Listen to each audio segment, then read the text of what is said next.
ओम सभी को सादर नमस्ते। मैं गगन आर्य। देखिए, जो हमारी रीढ़ की हड्डी होती है वो हमेशा सीधी होनी चाहिए। अब क्यों सीधी होनी चाहिए? अगर सीधी नहीं होगी, अगर हम सीधे मतलब रीढ़ की हड्डी सीधी करके यदि हम नहीं बैठते तो हमें उससे क्या नुकसान होगा? ठीक है ना। तो ये हमें पता होना चाहिए कि रीढ़ की हड्डी सीधी होनी चाहिए। इससे क्या लेना देना, आराम से बैठो ना, क्या दिक्कत है? देखिए, इसके पीछे मैं कारण बताता हूँ। इसके पीछे सबसे बड़ा कारण ये है कि यदि आपकी रीढ़ की हड्डी सीधी नहीं होती है, पहली बात तो आपके शरीर में क्षीणता आनी शुरू हो जाएगी। आपकी बॉडी में, आपके शरीर में गिरावट आनी शुरू हो जाएगी। ठीक है ना। क्योंकि परमात्मा की व्यवस्था, परमात्मा कहता है सीधा बैठो। आपको परमात्मा की व्यवस्था की आपके शरीर में क्षीणता ना हो। धर्म के अनुसार परमात्मा चलाएगा आपको, कहेगा भी व्यवस्था के अनुसार चलो। ठीक है ना। परमात्मा ये चाहेगा कि आपका मन जो है एकाग्र रहे, परमात्मा ये चाहेगा। ठीक है ना। लेकिन यदि हम अपनी रीढ़ की हड्डी को सीधा करके नहीं बैठते हैं तो उससे क्या होगा, हमारा मन भी चंचल हो जाता है, एकाग्र नहीं रहता। ठीक है ना। तो मन को एकाग्र भी तभी किया जाता है जब हमारा आसन एकदम ठीक हो, यानी कि रीढ़ की हड्डी एकदम सीधी हो। ठीक है ना। यदि रीढ़ की हड्डी थोड़ी सी भी टेढ़ी है, हम टेढ़े तरीके से बैठे हुए हैं, तो उससे क्या होगा कि हमें जो है एक तरह से हमें हमारे शरीर को भी नुकसान होगा और हमारे मन को भी नुकसान होगा, हमारी एकाग्रता भी खत्म होगी। ठीक है ना। तो इस चीज़ का ध्यान रखना चाहिए हमको।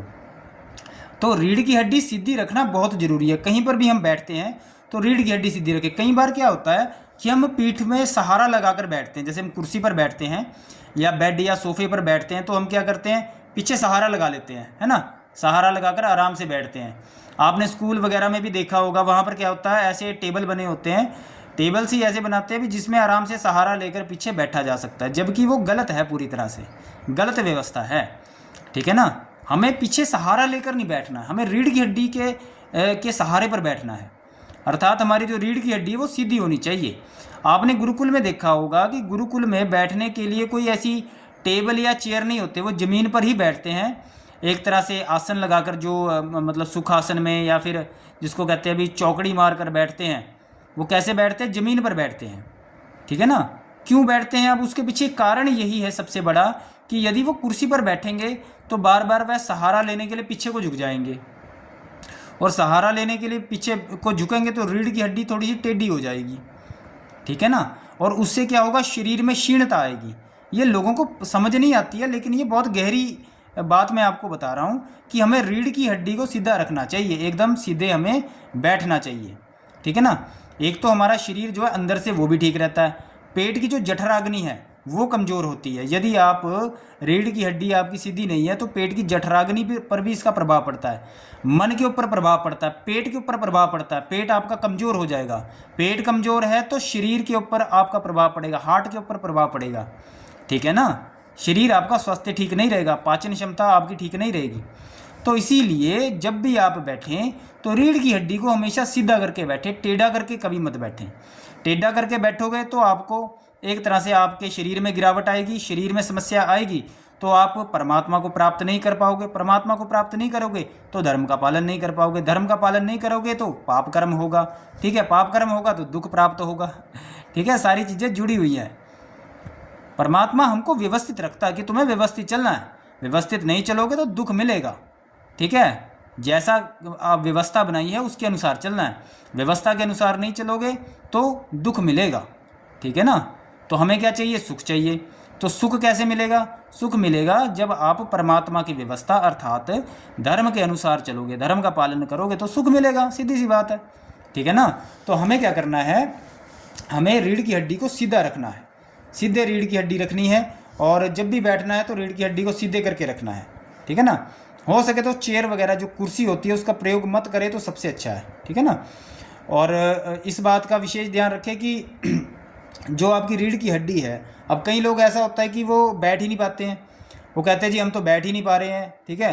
हम रीढ़ की हड्डी थोड़ी देर करते हैं तो सीधी नहीं। तो उसका भी ये समाधान है कि आपको आसन करने हैं। आपको क्या करना है? आसन करने हैं, ज़्यादा से ज़्यादा आसन रीढ़ की हड्डी के, जिसको भुजंग आसन कहते हैं, वो आप ज़्यादा से ज़्यादा कर सकते हो। ठीक है ना। और दूसरे कई तरह के आसन हैं जो रीढ़ की हड्डी को मजबूत करते हैं। ठीक है ना। तो उससे क्या होगा, आप ज़्यादा देर तक बैठ पाओगे, सीधा बैठ पाओगे। ठीक है ना। टेढ़ा नहीं बैठ पाओगे तो उससे आपका शरीर स्वास्थ्य भी ठीक रहेगा। और उससे क्या होगा कि जो आपको ये समस्याएं आएंगी, ठीक है ना, टेढ़ा बैठने से या रीढ़ की हड्डी को टेढ़ा करने से पेट में समस्या, जठराग्नि में समस्या, ठीक है, और मन एकाग्र ना रहना, ठीक है, वो जो समस्याएं आपको आ रही हैं वो भी ठीक रहेंगी आपकी। तो एक धर्म के एक नियम का पालन नहीं करने से इतनी समस्याएं देखो आपके अंदर आती हैं, आपके शरीर में आती है, आपके स्वास्थ्य में आती है।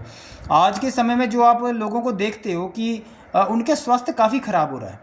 एक तो भोजन खाना पीना भी एक समस्या है, और दूसरी सबसे बड़ी समस्या है कि वो उनकी रीढ़ की हड्डी जो होती है वो सीधी नहीं रखते हैं अपनी, सीधा नहीं बैठते हैं। जब भी बैठते हैं कुछ ना कुछ सहारा लगाकर बैठेंगे, वो बैठते ही नहीं हैं, ठीक है ना। इसीलिए उनके शरीर में काफ़ी समस्याएं आ जाती है, शरीर अंदर से कमज़ोर हो जाता है, स्टेमिना उनका ख़त्म हो जाता है पूरी तरह से, ठीक है ना। जो सीधे बैठते हैं, रीढ़ की हड्डी सीधे करके बैठते हैं, उनका स्टेमिना भी बढ़ता है, ठीक है ना, उनके अंदर ताकत भी बढ़ती है शरीर में।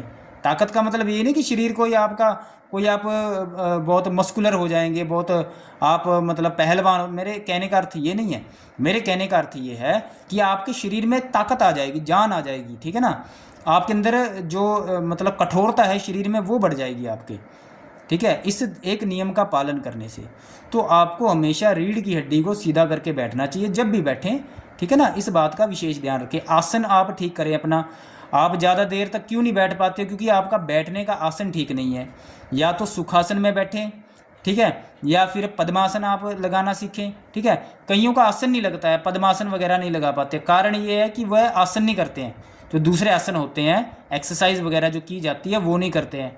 एक्सरसाइज न करने से उनके शरीर में स्टिफनेस आ जाती है, कड़कपन आ जाता है, ठीक है ना, फ्लेक्सिबिलिटी नहीं रहती है। फिर उससे क्या होता है कि वो आसन में बैठना चाहे नहीं बैठ पाते हैं, रीढ़ की हड्डी सीधी करके बैठना चाहे नहीं बैठ पाते हैं, ज़्यादा देर तक बैठ भी नहीं पाते हैं, फिर लेटे रहते हैं। लेटने से और शरीर का नुकसान होता है, ठीक है जी। तो इसीलिए हमें इस बात का ध्यान रखना है कि हम धर्म के अनुसार चलें। यदि सुख चाहिए, हमको सुख चाहिए, हमें दुखी नहीं होना, जीवन में सुखी होना है, तो उसके लिए हमें क्या करना है, हमें अपने व्यवस्था, परमात्मा की व्यवस्था के अनुसार चलना है। तो रीढ़ की जब भी बैठे रीढ़ की हड्डी को सीधा करें, और आसन प्राणायाम एक्सरसाइज वगैरह भी करें, जिससे आपका जो शरीर है पूरा फ्लेक्सिबल बने, ठीक है ना। रात को भोजन मत करें, रात को भोजन करने से शरीर में काफ़ी समस्याएं आती हैं, ठीक है ना। शरीर जो है कड़क हो जाता है पूरी तरह से, क्योंकि उसके अंदर वात जो है वो बढ़ जाता है, उसके अंदर पूरा स्टिफनेस आ जाती है पूरी तरह से बॉडी के अंदर, ठीक है ना। तो इस बात का आपको ध्यान रखना है, ठीक है। तो आपको क्या करना है, रीढ़ की हड्डी को सीधा करके बैठना है जब भी बैठना है। तो इस बात का विशेष ध्यान रखें। मन एकाग्र नहीं रहता है, पढ़ाई लिखाई हम करते हैं, अगर रीढ़ की हड्डी सीधी नहीं है तो मन एकाग्र नहीं होगा, हमें जो पढ़ा लिखा है वो हमको याद नहीं रहेगा, ठीक है ना। तो ये छोटी छोटी बातें हैं। लेटने का मैंने एक वीडियो बनाई कि लेटना नहीं चाहिए हमें दिन में, ठीक है ना, लेटने का भी समय निश्चित होता है। शरीर का इससे लेना देना है।